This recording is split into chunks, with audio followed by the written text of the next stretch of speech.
ইলাহা ইল্লাল্লাহ লা ইলাহা ইল্লাল্লাহ লা ইলাহা ইল্লাল্লাহ নামাজ রোজা সাইরনা মা বাবার খেদমত ভুইল না নামাজ রোজা ছেড়ে দিলে মা বাবার খেদমত ভুইলা গেলে নামাজ রোজা ছেড়ে দিলে মা বাবার খেদমত ভুইলা গেলে আল্লাহর জান্নাত পাবি না লা ইলাহা ইল্লাল্লাহ লা ইলাহা ইল্লাল্লাহ লা ইলাহা ইল্লাল্লাহ মুহাম্মাদুর রাসূলুল্লাহ যাও রে পাখি যাও উড়িয়া যাও রে পাখি যাও উড়িয়া ভর করিয়া দুই ডানায় মদিনায় নবীজি রওজায় পাখি মদিনায় নবীজি রওজায় ভালো লাগে না খারাপ লাগে বাজান সবাই একটু আমার সাথে বলতে পারবেন ইনশাআল্লাহ যাও রে পাখি যাও উড়িয়া যাও রে পাখি যাও উড়িয়া ভর করিয়া দুই ডানায় মদিনায় নবীজি রওজায় পাখি মদিনায় নবীজি রওজায় মদিনার ওই রওজা পাকে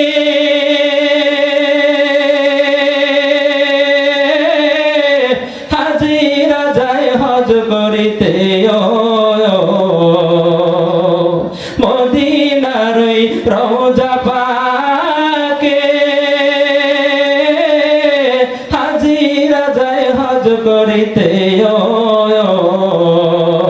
আমার সালাম পৌঁছে দিও আমার সালাম পৌঁছে দিও নবীজির ওই রওজায় মদিনায় নবীজির রওজায় পাখি মদিনায় নবীজির রওজায় যাও রে পাখি যাও উড়িয়া যাও রে পাখি যাও উড়িয়া ভর করিয়া দুই ডানায় মদিনায় নবীজি রওজায় পাখি মদিনায় নবীজি রওজায় পড়েন মারহাবা আলহামদুলিল্লাহ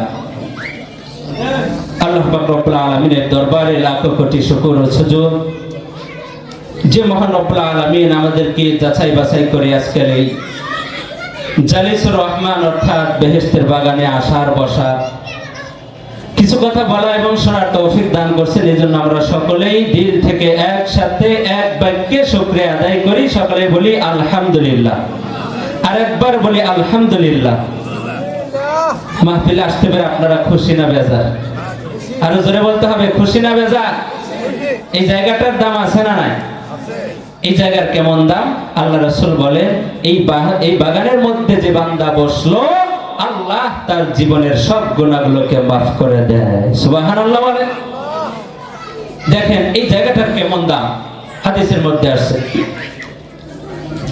আল্লাহর একদল ফেরেশতা এই জমিনের মধ্যে নিয়োজিত রয়েছে এই ফেরেশতারা ঘরে আর দেখে কোন জায়গার মধ্যে কোরআন হাদিসের আলোচনা হয় বলেন সুবহানাল্লাহ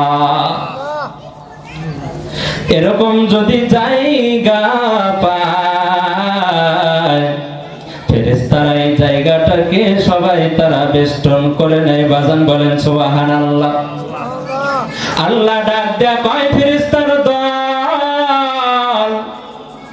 আমি জানতে চাই এই লোকগুলো কি জন্য এই জান্নাতের বাগানের মধ্যে বসলো জানতে চাই রে ফেরেশতার দল ফেরেশতারা ডাক দেয়া কয় রে মালিক এই লোকগুলো তুমি আল্লাহকে পেতে চাই, বলেন সুবহানাল্লাহ। আল্লাহ ডাক দিয়ে কয় ফেরেশতার দল, এই লোকগুলো কোনদিন আমি আল্লাহর বানানো জান্নাত আমি আল্লাহকে দেখেছে নাকি?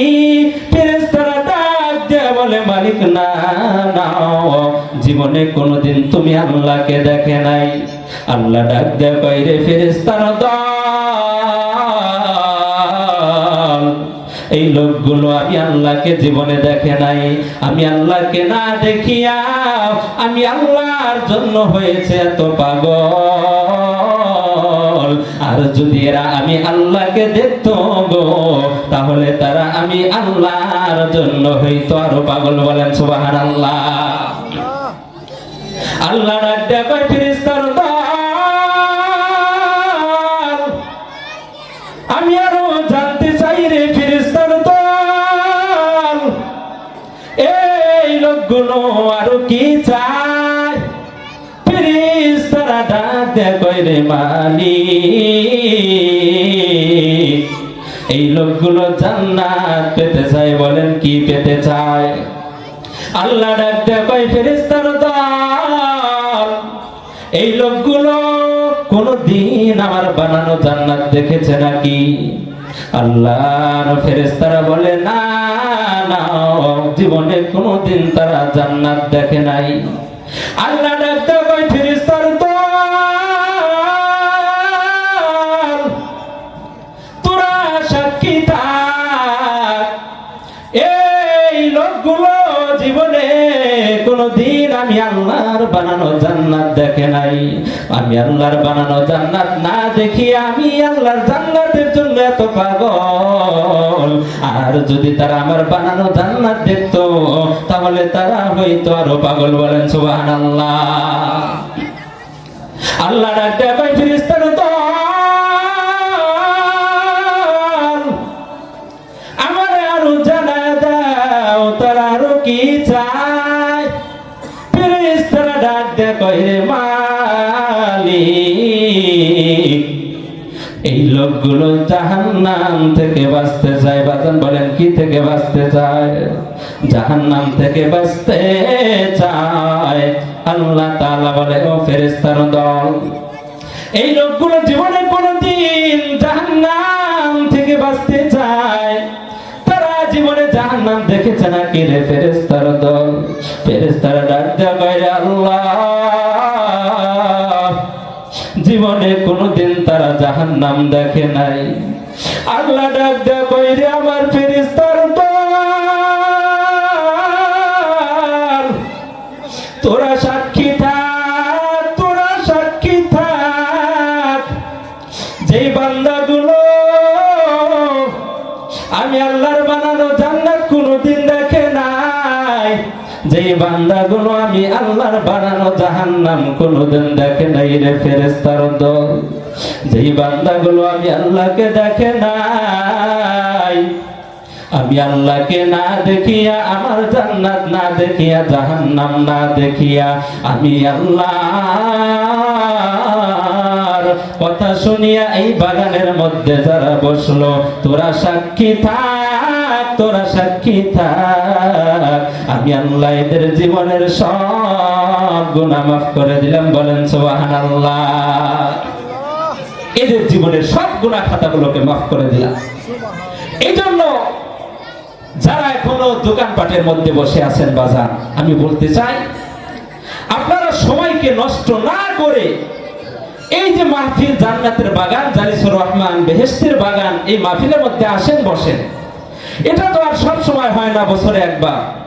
এজন্য আপনি আসেন, এই বরকতপূর্ণ জায়গার মধ্যে বসে যান। ইনশাআল্লাহ আমাদের দাওয়াতি মেহমান একে একে বয়ান করবে,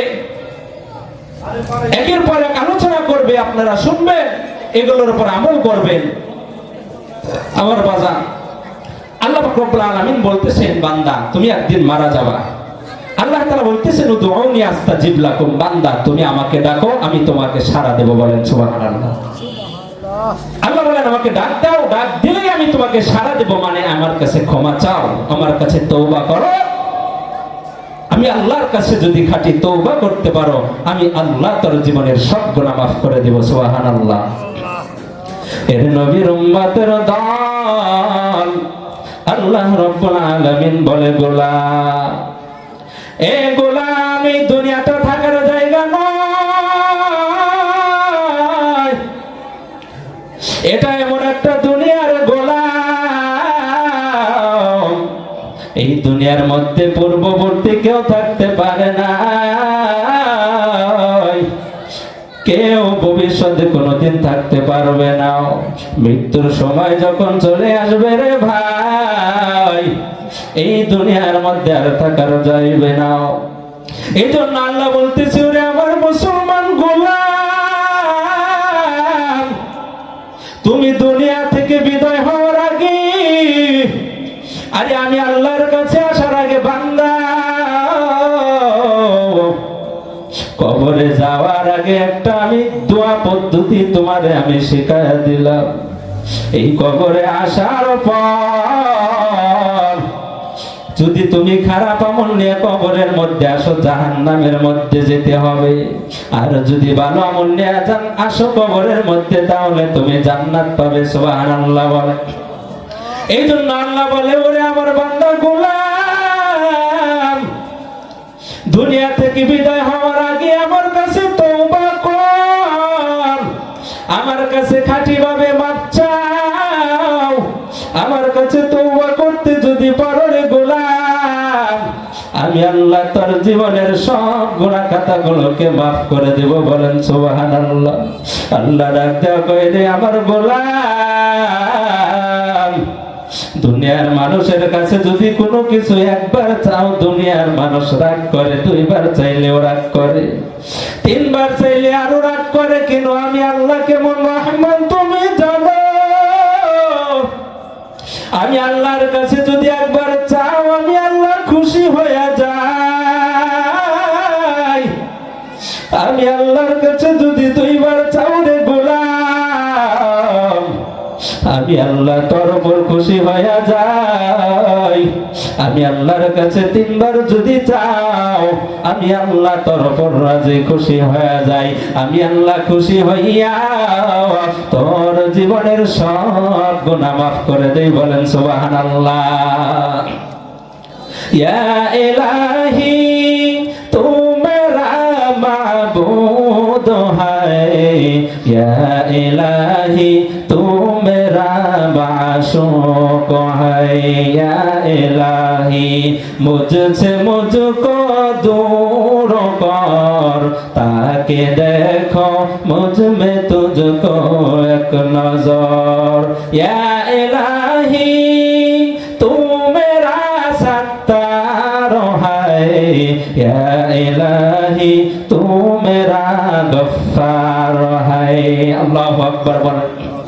এই জন্য আল্লাহ পাক রব্বুল আলামিন বারবার আয়াতের মধ্যে জানাচ্ছেন, বান্দা দুনিয়া থেকে আসার আগেই আমি আল্লাহর কাছে তুমি তওবা করো, খাঁটি ভাবে তওবা করে আসো। কারণ রাসূল বলেন, কেউ যদি তওবা করে অন্ধকার কবরের মধ্যে আসে, তাহলে সে একেবারে মাসুম বাচ্চার মতো হয়ে যায়। সুবহানাল্লাহ। এই জন্য আপনি আর আমি অনেক হতাশা, হায় হায় এত পরিমাণে গুনাহ করেছি, আমার আল্লাহ আমাকে মাফ করবে না, আমি এত পরিমাণে অপরাধ করেছি, আমার আল্লাহ মনে হয় আমাকে মাফ করবে না। আল্লাহ বলে, বান্দারে তুই আমার প্রতি ভরসা রেখে, আমি আল্লাহকে বিশ্বাস করে আমাকে তুই একটা ডাক দাও, আমি তোর জীবনের সব গুনাহকে মাফ করে দেব। সুবহানাল্লাহ। এই জন্য আল্লাহ পাক রব্বুল আলামিন বলতেছেন, বান্দা আমার কাছে চাও, আমার কাছে চাও, আমার কাছে তওবা করো।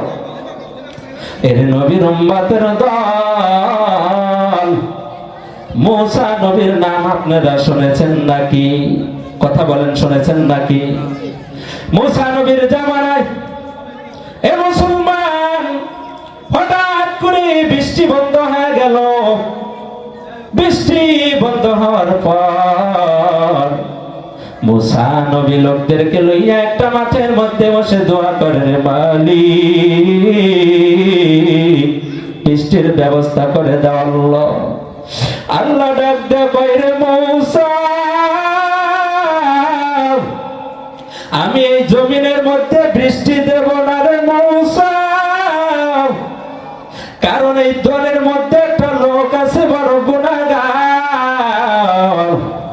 তাকে যদি দলের মধ্যে থেকে বের করে না দাও, আমি আল্লাহ জমিনে কোনোদিন বৃষ্টি দেব না।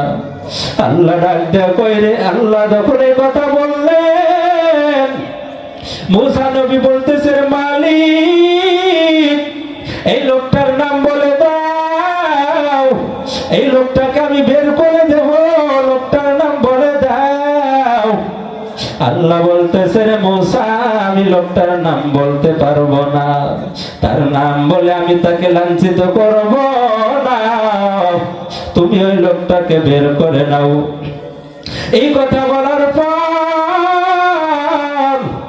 এ বাগার মোড়ের মুসলমান আল্লাহর যুবক গোলাম, মাইকের আওয়াজ যার কানের মধ্যে যায়, রে গোলাম কথাটা মনোযোগ দিয়ে শোনেন রে বাবা। মুসা নবী লোকদের সামনে গিয়ে বলতেছে, গুনাহগার ব্যক্তি কি আছো, বাহির হয়ে যাও, তোমার কারণে আল্লাহ বৃষ্টি বন্ধ করে দিয়েছে, বের হয়ে যাও। এই কথা বলার পর ওই লোকটা এবার চিন্তার মধ্যে পড়ে গেল, হাই রে, আমি এত বড় গুনাহগার, আমি পাপিষ্ঠ গুনাহগার, এত গুনাহ জীবনে করেছি, আমি যদি এখন তাদের সবার মধ্যে থেকে বাহির হইয়া যাই, সবাই আমাকে দেখে চিনবে আর বলবে যে গুনাহগার, লাঞ্ছিত গুনাহগার, তাকে বের করে দাও।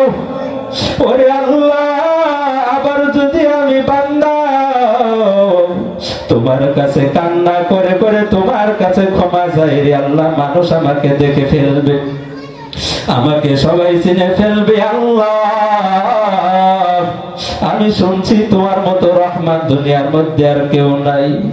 ও আল্লাহ, তুমি নাকি রহমান, তুমি নাকি রহিম, আল্লাহ তুমি দয়া করে আমাকে মাফ করে দাও, আল্লাহ তুমি আমাকে বাঁচায়া দাও। এই দোয়াটা করার পর আমার আল্লাহ মুসা নবীর দোয়াটা কবুল করে সাথে সাথে জমিনের মধ্যে বৃষ্টি দিয়েছেন, বলেন সুবহানাল্লাহ। সাথে সাথে জমিনের মধ্যে বৃষ্টি দান করে দিলেন, সুবহানাল্লাহ। মুসা নবী ডাক দিয়ে বলেন, মালিক তুমি তো বলেছিলে মুসা, এই লোকটা যদি বের না হয়, আমি আল্লাহ কোনদিন আর এই জমিনের মধ্যে বৃষ্টি দান করব না রে।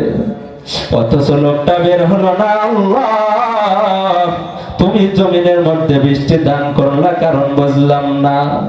আল্লাহ ডাক দিয়ে কয়, রে মুসা, তুমি জানো না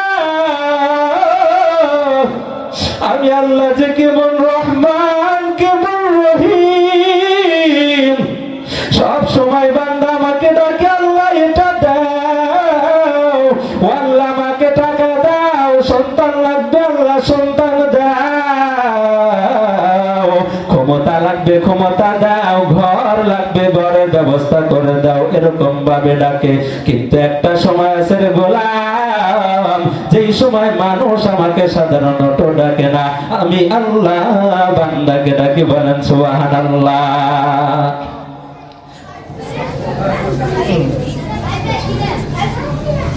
আল্লাহ বলতেছেন, ওরে গোলাম, একটা সময় আছে, ওই সময় কেউ আমাকে সাধারণত ডাকে নাও, আমি আল্লাহ বান্দাকে ডাকি। আমি আল্লাহ প্রত্যেক দিন গভীর রাত্রি প্রথম আসমানে এসে ডাকি, এর বান্দা তোর টাকা লাগবে, আমি আল্লাহর কাছে চাও, সন্তান লাগবে, আমি আল্লাহর কাছে চাও, বাড়ি লাগবে, আমি আল্লাহর কাছে চাও, যা কিছু লাগবে আমি আল্লাহর কাছে চাও। আমার কাছে চাইতে দেরি হবে, কিন্তু দিতে দেরি হবে না, বলেন সুবহানাল্লাহ। দিতে দেরি হবে না আমার বাজান। এই জন্য আপনার গুনাহ যদি পাহাড় পরিমাণ হয়, তাহলে আল্লাহর দয়া আসমান পরিমাণ, সুবহানাল্লাহ বলে। এই জন্য আল্লাহ পাক রব্বুল আলামিন বলতেছেন, বান্দা তুমি মানুষ, তুমি আদম সন্তান, মানুষ হিসাবে আপনার আমার জীবনে ভুল হতে পারে, গুনাহ হয়ে যেতে পারে, পাপ হয়ে যেতে পারে, কিন্তু আল্লাহ পাক রব্বুল আলামিন বলেন আফসোস হলো বান্দা গুনাহ করার পরেও দুনিয়াতে যদি কোনো মানুষ একটা পাপের কাজ করে, একটা অপরাধ করে, তাহলে তাকে পুলিশ বাহিনী, তাকে র‍্যাব বাহিনী তাকে খুঁজতে থাকে, তাকে শাস্তি দেওয়ার জন্য। কিন্তু আল্লাহ পাক রব্বুল আলামিন বলেন বান্দা তুমি গুনাহ করার পরে আমিও তোমাকে খুঁজতে থাকি, আমিও তোমাকে অনুসন্ধান করতে থাকি, আমি তোমাকে শাস্তি দেওয়ার জন্য না, আমি তোমার জীবনের সমস্ত গুনাহ খাতা মাফ করে জান্নাত দেওয়ার জন্য তোমাকে খুঁজতে থাকি। সুবহানাল্লাহ বলেন। এজন্য আমরা তওবা করব তো ইনশাআল্লাহ, তওবা করব তো ইনশাআল্লাহ। আল্লাহ আমাদেরকে তৌফিক দান করেন, সকলে বলে আমিন। ইনশাআল্লাহ এখন ইশারে আজান হবে, আজানের পর থেকে ইনশাআল্লাহ ধারাবাহিক আলোচনা চলতে থাকবে, বেশি রাত আলোচনা হবে না ইনশাআল্লাহ। আপনাদের এই মাহফিলটা প্রথম মাহফিল, এখানে আমরা সবাই বসবো, এলাকার যারা আছে আমরা বসবো, আমরা আল্লাহ পাক রব্বুল আলামিনের কাছে দোয়া করব আল্লাহ পাক রব্বুল আলামিন যেন আজকের এই মাহফিলকে কবুল করেন, সকলে বলে আমিন। এবং যারা আজকের এখানে বক্তা শ্রোতা, আল্লাহ পাক রব্বুল আলামিন সবাইকে যেন কবুল করেন, সকলে বলে আমিন। ওয়া আখিরু দাওয়ানা আনিল হামদুলিল্লাহি রাব্বিল আলামিন। আসসালামু আলাইকুম ওয়া রাহমাতুল্লাহ।